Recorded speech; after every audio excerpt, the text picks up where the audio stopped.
제주도의 업무 추진비 편법 사용 의혹 보도 이어가겠습니다. 쪼개기, 인원수 부풀리기 같은 편법 사용 실태 어제 전해드렸는데요. 일부 부서는 조례를 위반해 업무 추진비 집행 내역 자체를 공개하지 않은 걸로 확인됐습니다. 이따금 기자입니다. 쪼개기 결제와 인원수 부풀리기 등 편법 사용 논란이 제기된 제주도의 업무 추진비. 지난 9월 28일 오형훈 도지사는 제주시 노형동의 한 요리주점에서 업추비를 사용하고 근처 고깃집에서 정책기획관 업추비로 열린 도의회 관계자 간담회에 참석한 것으로 기록됐습니다. 두 장소의 결제 시간은 14분 차이였습니다. 공개된 기록대로라면 하루에 저녁 2끼를 업무 추진비로 먹은 겁니다. 편법 사용에 이어 조례를 위반한 사실도 드러났습니다. 도지사와 산하기관장은 세세한 업무 추진비 사용 내역을 월별로 작성해 다음 달 10일 이내에 홈페이지에 공개해야 합니다. 그런데 제주도의 업무 추진비 공개와 집행을 담당하는 총무과가 2018년 10월부터 지난해 12월까지 4년 넘게 업무 추진비 집행 내역을 한 번도 공개하지 않았습니다.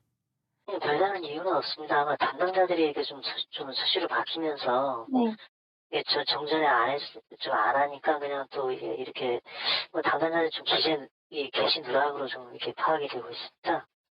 해운항만과는 지난해 11월부터 지금까지 내역이 올라오지 않고 있고 다른 부서도 시간과 인원 등을 누락하는 경우가 많았는데 모두 조례 위반에 해당합니다. 불투명한 정보 공개가 편법 사용으로 이어지고 있다는 비판이 나오는 대목입니다. 제주도청 홈페이지에서 업무 추진비 사용 내역을 보려면 정보 공개 항목에 들어가 업무 추진비 공개 항목을 통해 정보 공개 게시판에 들어가야 합니다. 그러나 도지사 업추비의 경우 올해 1월부터 바로 보기로만 볼 수 있고 파일 내려받기도 되지 않는 상황. 내역을 분석하려면 하나하나 옮겨 기록해야 하는 불편을 감수해야 합니다. 반면 서울시는 서울정보소통광장 사이트가 따로 있어 업추비 집행 내역을 한눈에 살펴볼 수 있고 내려받기도 가능합니다. 충청남도의 경우 도청 홈페이지와 별개로 전국 최초로 도입된 재정정보 공개 시스템에서 업추비를 포함한 세출 예산을 10원 단위까지 공개하고 있습니다. 앞으로 행정안전부에서는 이런 것들을 비공개하는 경우에는 페널티 같은 걸 줘서 지방 보부금이나 이런 것들을 좀 제한하는 방법을 좀 사용해야 되지 않을까 그렇게 생각하고 있습니다. 조례 위반 사항을 인정한 제주도는 별다른 의도는 없었다며 이번 주 내로 각 부서에 올바른 업무 추진비 사용 지침을 공지하겠다고 밝혔습니다. MBC 뉴스 이따금입니다. 최근 제주시가 들불축제와 관련해 오름블로키를 하지 않겠다고 선언하면서 축제 프로그램 개발을 위해 내년에는 중단하겠다고 발표했습니다. 불 없는 들불축제가 제주도의회 행정사무감사에서도 쟁점이 됐습니다. 박주연 기자입니다. 강병삼 제주시장을 출석시켜 진행한 도의회 문화관광체육위원회의 행정사무감사. 제주시의 들불축제 일시중단 선언을 놓고 의구심과 비판이 제기됐습니다.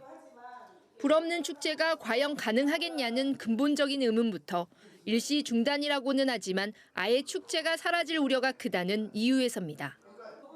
내년 수십억 원의 축제 예산이 사라지면 내후년 예산 반영이 쉽지 않은 데다 강병삼 제주시장의 임기가 내년 7월에 끝나는 점도 비판의 대상이 됐습니다. 2025년도 예산을 편성할 때 들불축제 예산이 남아있을지 없을지 누가 장담합니까? 축제를 누가 책임지고 예산을 편성한다고 합니까? 또 제주시가 기후위기와 생태적 가치 등을 고려해 선제적으로 공론화를 추진했다면 갑작스럽게 들불축제가 중단되는 일은 발생하지 않았을 것이라는 지적도 나왔습니다. 미리 3, 4년 전에 이 수기토리를 해가지고 이게 결과물이 나와서 이랬으면 이런 문제가 없을 겁니다. 새로운 콘텐츠로 새로운 들불축제가 됐을 건데 이걸 너무 늦었다. 저도 이제 여러 가지 찬반 논란에 대한 일리 있는 의견들을 많이 들었기 때문에 결정을 내는 게 쉽지 않았습니다. 하지만 보다 나은 축제로 발돋움하기 위한 하나의 좋은 계기가 된 것으로 그렇게 만들어 나가도록 하겠습니다.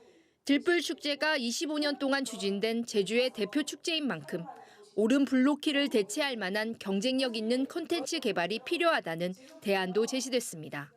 몰입형 3D 그 영상이라든가 입체 음향 거기에다가 어떤 그 아름다운 뭐 오름 그 야경까지 이제 더해진다라면 거기 관람객들을 이렇게 사로잡을 수가 있겠고. 한편 농수축 경제위원회 감사에서는 제주도 더큰네일센터가 민간 위탁 운영되면서 역대 가장 낮은 교육훈련 만족도와 불투명한 예산 관리 등 총체적 부실이 나타나고 있다는 지적도 제기됐습니다. MBC 뉴스 박주연입니다.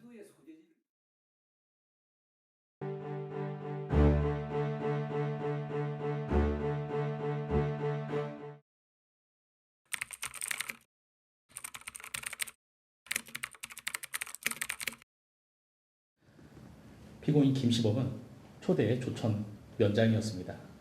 포고 2호 위반 등으로 벌금 3천만 원을 선고받고 석방은 되었지만 1948년 11월경 토벌대에 의해 연행되었고 1948년 11월 25일 함덕리 소재 서우봉에서 총살당하셨습니다. 피고인 김태병, 고태휴, 김통학, 김사영님도 다 농업에 종사하며 생활하였는데 이 사건 포고 2호 위반으로 벌금형을 선고받고 석방되었지만 4.3 사건과 한국전쟁을 겪으면서 연좌제를 걱정하면서 숨죽여 살다 유죄 판결이라는 멍해를 지고 모두 돌아가셨습니다. 할머니에 의해서 들은 바에 의하면은 서봉우에서 그 총살을 당해서 바다 밑으로 이제 떨어뜨려 버리니까 사체를 봤을 때 형체를 알아보지 못해서 할아버님이 면장직 하시면서 그 주머니에 시계 그걸로 이제 확인해서 이제 수습했다 그럽니다. 그래서 할아버님뿐만 아니라 아버지, 작은아버지, 고모 5분이 다 돌아가셨는데 어디 나가려 그러면은 항상 할머님이 나서지 말아라. 보호하느라고. 그래서 지금까지 자라오면서 위축받으면서 이제 자라왔던 것이 한스럽습니다.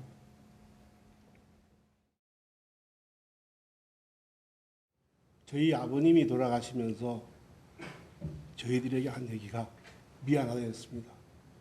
왜 그러냐면은 저희 셋째 형이 공군사관학교 합격을 했는데 이 연좌제 때문에 불합격됐습니다.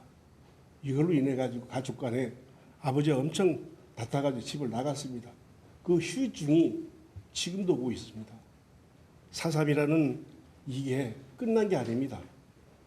지금도 연좌제는 풀렸다고 하지만은 지금도 국가기관에서는 그것을 지금도 이용하고 있습니다. 피고인들에 대한 공소사실은 범죄 사실이 증명이 없는 때에 해당하므로 형사소송법 제325조 후단에 따라 피고인들 모두에게 무죄를 선고함이 타당합니다. 결론 내지 주문 말씀드리도록 하겠습니다. 피고인들은 각 무죄.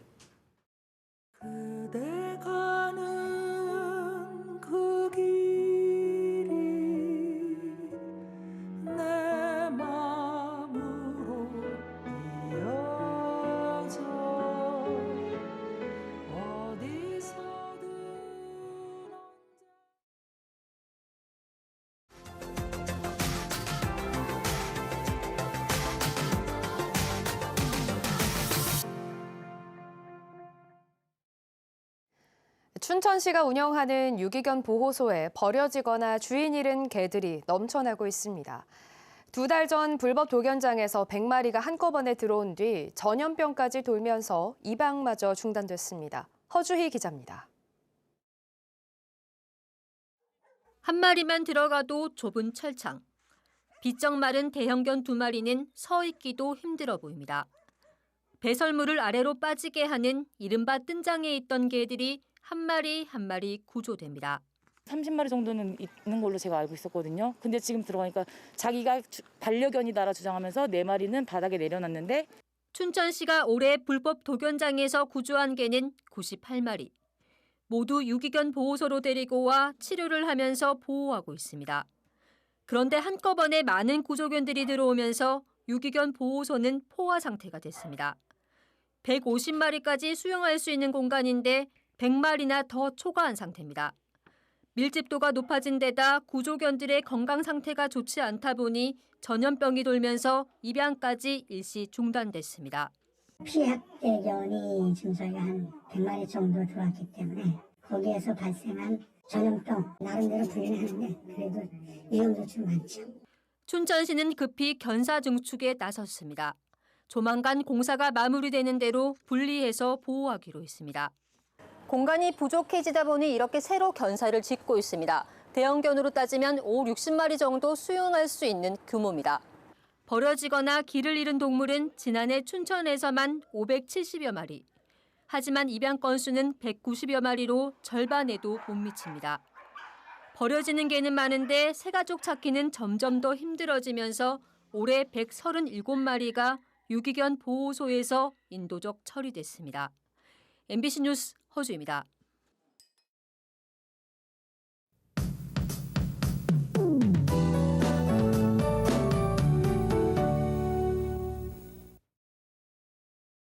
오늘 아침 출근길 겉옷 잘 챙겨 입으시기 바랍니다. 맑은 하늘에 밤사이 복사 냉각이 더해지면서 더 쌀쌀해졌습니다. 제주와 고산은 오늘 아침 올가을 들어 가장 낮은 기온으로 시작했는데요. 제주 13.9도, 고산 15.3도, 성산 12.9도를 보였고요. 한낮에는 24도까지 올라서 일교차가 10도 이상 크게 벌어지겠습니다.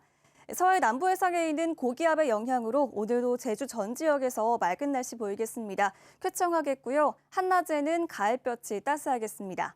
자세한 지역별 기온 보시면 현재 한라산 성판악은 11도, 어리목은 5도 안팎을 보이고 있는데요. 산간 지역은 춥습니다. 등반객들은 얇은 겉옷 여러 벌 겹쳐 입어서 체온 조절 잘 해주셔야겠습니다.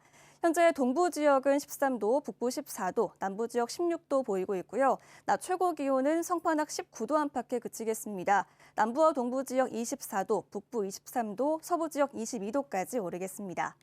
도서 지역도 맑은 날씨 보이겠고요. 낮 기온 23도까지 올라서 어제와 비슷하겠습니다.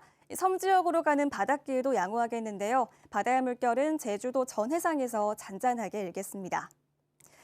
내일부터 차차 흐려지겠고요. 금요일 새벽부터 아침 사이에는 비가 오는 곳이 있겠습니다. 5에서 20mm 정도가 예상되고 비가 그친 뒤에는 찬바람이 강하게 불어서 주말에 부쩍 쌀쌀해질 전망입니다. 기상정보였습니다. 제주 지역 고향사랑 기부제 모금이 저조한 것으로 나타났습니다.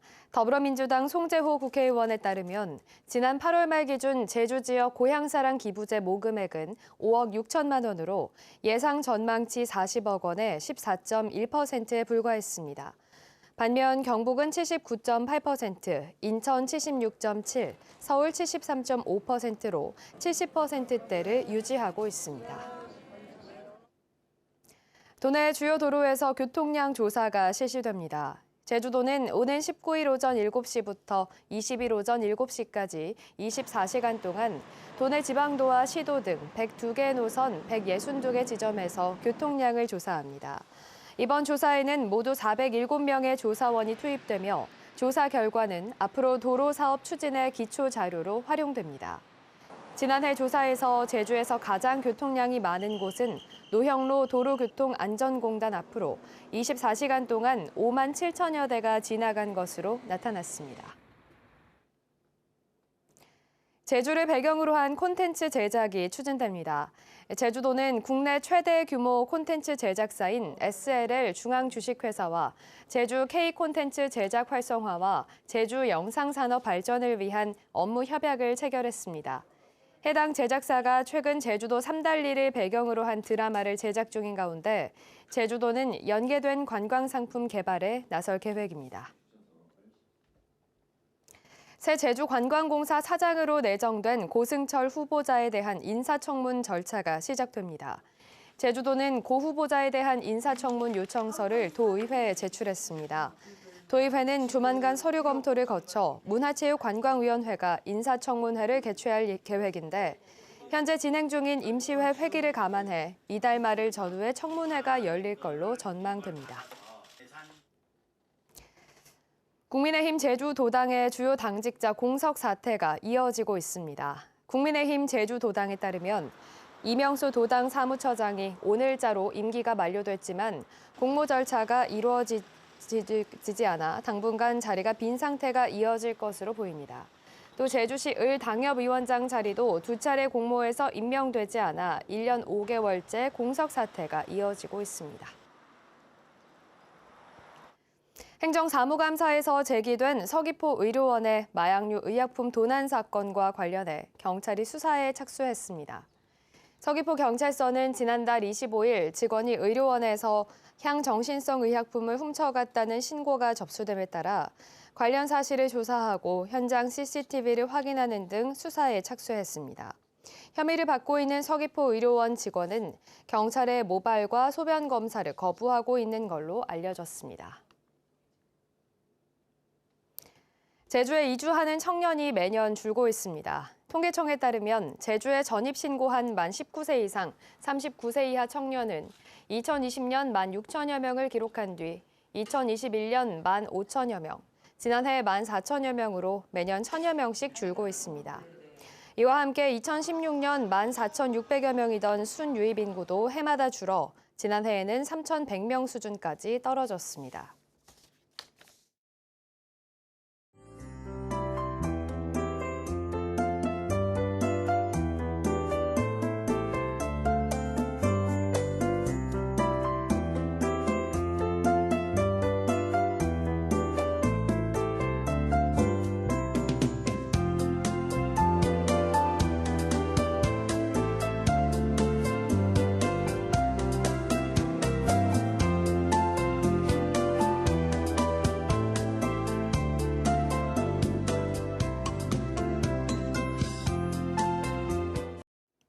뉴스투데이 제주를 마칩니다. 여러분 고맙습니다.